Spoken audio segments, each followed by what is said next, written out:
Short sellers circle them like vultures. Pension funds dump American consumer companies for Canadian and European equities. The Dow Jones Global Trust Index, a Canadian invention, outperforms the S&P 500 for 3 consecutive years. The world begins to whisper a once unthinkable phrase: America is no longer the safe bet. 2. The consumer implosion at home. Americans themselves begin rejecting their own brand, not because of price alone, but because of shame. Buying Coke or Oreos in 2028 is like wearing a badge of decline. Influencers mock boomer brands. TikTok challenges replace Oreos with maple cookies, replace Levi's with Northern denim, replace Johnson's with Canadian baby cream. American shelves are still stocked, but they're dusty. Stores close, malls hollow out, and what was once the land of consumption becomes the land of embarrassment. 3. The dollar wobbles. Trust is currency. And when trust evaporates, so does the dollar's invincibility. Foreign governments, once happy to hold U.S. reserves because American brands were universal, start shifting into Canadian dollars and euros. Saudi Arabia signs its first oil deal priced in CAD. For the first time since World War II, whispers emerge of a post-dollar world order. The greenback doesn't crash overnight, but every month it slips, and Americans begin to feel it in the cost of imports, the creeping inflation, the silent erosion of their purchasing power. 4. The alliance strain. Allies once bound to Washington by soft power by the dream of Coca-Cola and Hollywood begin hedging. Europe deepens its trade ties with Canada, branding it North America's responsible partner. Asia increasingly sees the U.S. as unstable, preferring Canadian and European contracts. Even Latin America, once under the shadow of U.S. corporate dominance, embraces Canadian agribusiness as a partner without the bitter aftertaste of empire. America's military might remains intact, but without consumer and financial gravity, its alliances wobble. Tanks and aircraft carriers cannot sell Oreos. 5. The psychological break. Perhaps the deepest cut comes within the American psyche. For generations, being American meant being from the place the world wanted. The place of jeans, sodas, cookies, and cool. By 2029, surveys show a historic reversal. Most Americans believe their children will grow up in a country less admired than Canada. National pride doesn't vanish, but it curdles into something darker. Resentment, suspicion, and anger at a world that turned its back. This is the final stage of collapse. Not just economic, not just political, but spiritual. When a nation ceases to believe in itself, every crack becomes a canyon. Part 11. The rise of resentment. By 2029, America is no longer just losing, it is seething. A nation that once fed on admiration now feeds on resentment.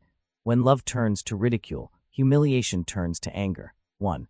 The enemy within. Talk radio, podcasts, and cable news find a new gospel: betrayal. On the right, pundits scream that America was sabotaged by globalist elites who sold out Oreos, Levi's, and Coke for diversity campaigns and offshore profits. On the left, voices accuse corporations of poisoning the world, arguing America's fall is justice for greed. The middle collapses. There is no shared narrative, only blame. Every lost brand becomes a metaphor, every failed stock a symbol, and every Canadian success story, every ad featuring maple leaves and smiling families is treated like a dagger in the American psyche. 2. The rise of boycott culture. What began with TikTok memes mutates into fury. Boycotts sweep across the nation. Canadian goods are burned in viral protest. Mall stage. By American Week, that looks less like shopping and more like a crusade. In border states, Canadian trucks are vandalized, their cargo looted by mobs waving American flags. What was once consumer choice becomes identity warfare. Shopping becomes politics. Brands become flags. 3. The politics of vengeance. By the 2030 election cycle, mainstream politics is swallowed by resentment. Candidates no longer promise to revive America, they promise to punish the world for rejecting it. Campaign slogans drip with bitterness. Make them respect us again. Buy American or else. If they don't want our brands, they don't deserve our friendship. The crowds roar. But beneath the roar is despair.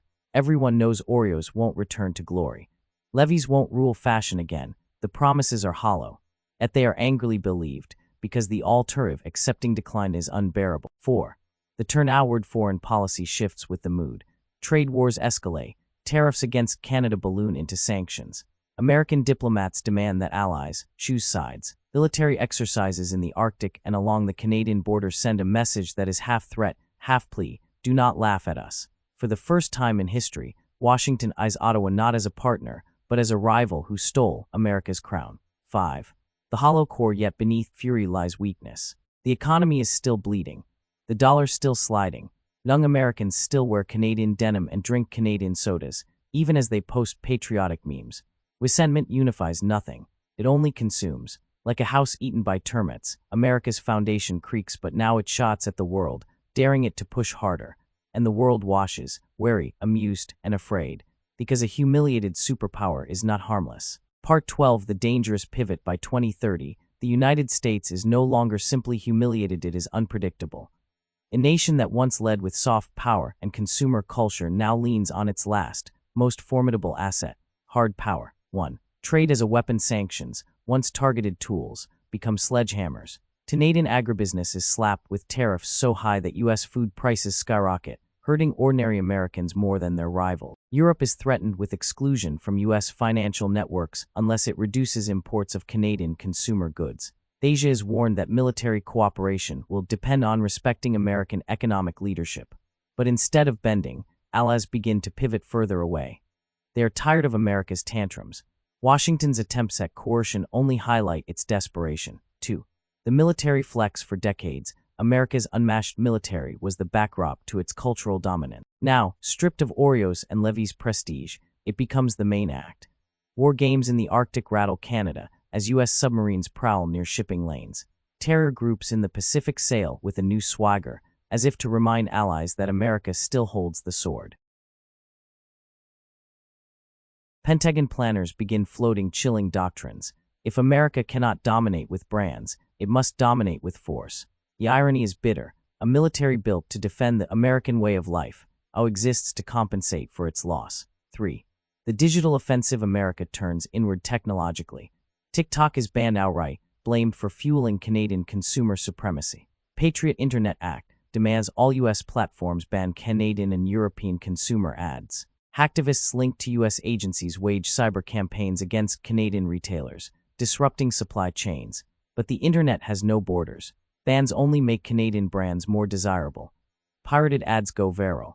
Young Americans share them like contraband, laughing at their government's impotence. 4. The Canadian response. Canada, once the quiet neighbor, now becomes defiant. Prime Minister Elise Tremblay delivers a speech that makes headlines worldwide. We do not seek America's humiliation, but we will not apologize for our success. The world deserves choice. The world deserves trust. And if trust has migrated north, that is not Canada's theft, it is America's loss. The line goes viral. Americans call it arrogance. But globally, it cements the perception that Canada is not merely a rival, that is the successor. 5. The world holds its breath. By late 2030, the situation is combustible. American pride has collapsed into fury. Canadian ascendance has turned from anomaly into inevitability. The global order is caught between an insecure superpower and a rising neighbor with no taste for confrontation but no intent to back down. Everyone knows the stakes. A cornered America is dangerous, and a world tired of its dominance may not stop it from making a catastrophic mistake. The dangerous pivot is complete. The question now is, does America lash out violently or implode inwardly? Part 13. The empire collapses. By the early 2030s, the United States is no longer the master of its own destiny. What was once the world's superpower has become a hollow shell, a giant that still casts a shadow but can no longer stand upright. 1. The economic freefall. The collapse begins not with bombs, but with numbers. The U.S. dollar, once untouchable, is abandoned by global markets. Nations turn instead to the maple standard, Canada's resource-backed currency. Corporations relocate their headquarters to Toronto, Vancouver, and Montreal, fleeing the uncertainty of Washington. Wall Street, the heart of American capitalism, withers into irrelevance as global investors pour their wealth into Canadian banks. For the first time in modern history, America's economy is no longer the center of gravity, it is a liability. 2.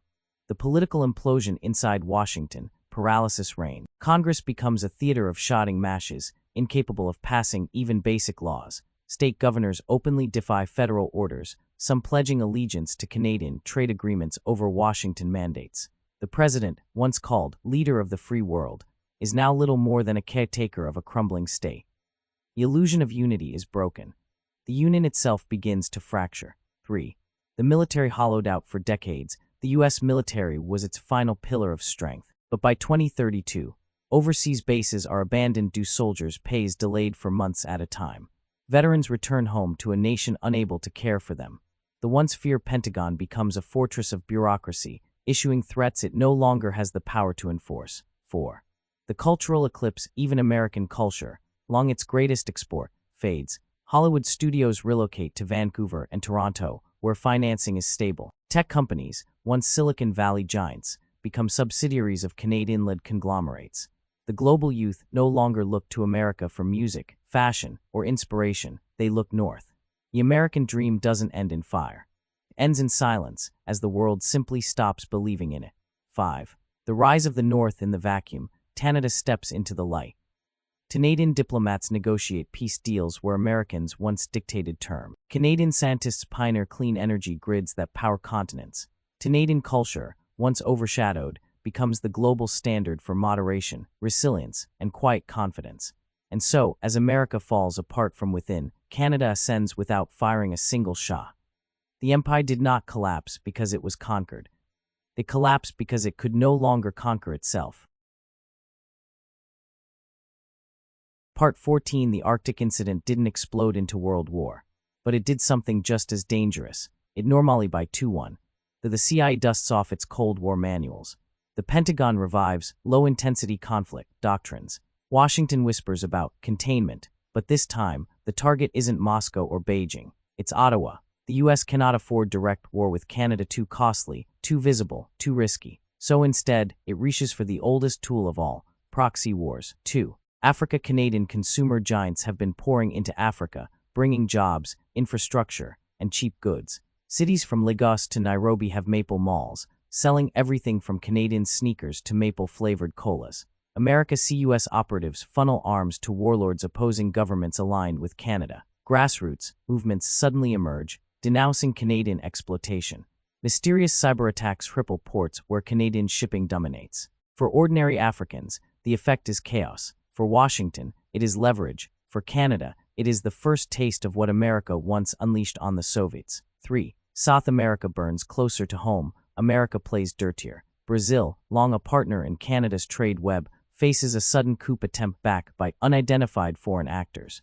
Pro-Canadian leaders in Chile and Argentina are smeared with leaks, scandals, and orchestrated riots. The Monroe Doctrine, once dormant, returns with a vengeance. Washington declares, the Western Hemisphere is not for sale to foreign powers. The irony is obvious. America, stripped of soft power, reverts to the language of empire. 4. The European gamble. In Europe, U.S. intelligence tries to split the continent.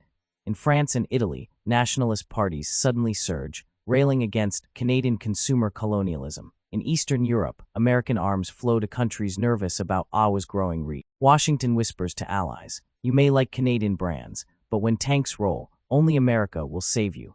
The gambit half works. Some governments buckle. Others turn further toward Canada, convinced the U.S. has lost its moral compass. 5. Canada's countermove. Ottawa cannot match America's covert muscle, but it doesn't need to. Canadian intelligence begins exposing U.S. sabotage in real time, embarrassing Washington. Viral campaigns paint America as a bitter ex-hegemon, the old empire who cannot let go. Canada strengthens its military presence in Africa and South America, not to conquer, but to protect trade, turning commerce into defense. For the first time, Canada plays offense. 6. The world reaction. By 2033, the global map looks eerily like the 20th century reborn. Africa. Proxy conflicts rage between U.S.-backed factions and Canadian-aligned governments. South America. Coups and counter-coups redraw borders of loyalty. Europe. Divided, with NATO a hollow shell. Asia. Watching closely, calculating whether America is burning itself out.